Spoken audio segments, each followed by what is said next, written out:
আরবি ক্যালেন্ডারে তখন সপ্তম হিজরি। রাসূল সাল্লাল্লাহু আলাইহি সাল্লামের নেতৃত্বে মুসলমানরা অবরোধ করেছিল খায়বার। উদ্দেশ্য ছিল অহংকারী, চুক্তি ভঙ্গকারী ইহুদিদের কঠিনভাবে শায়েস্তা করা। খায়বারের কামুস দুর্গ ছিল ইহুদিদের অন্যতম শক্তিশালী ও নিরাপদ দুর্গ।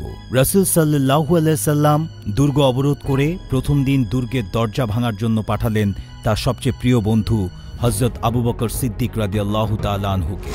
সারাদিন চেষ্টা করেও ব্যর্থ মনোরথে ফিরে আসতে হল ইসলামের প্রথম খলিফাকে।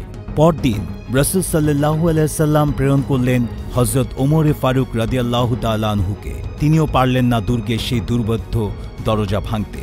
মুসলমানদের অবস্থা অবলোকন করে তিনি ঘোষণা দিলেন, কাল এমন একজনের হাতে পতাকা তুলে দেওয়া হবে, আল্লাহ যার হাতে এই দুর্গের বিজয় দান করবেন। কে সেই বীর বাহাদুর যার দ্বারা এই শক্তিশালী দুর্গের পতন হবে।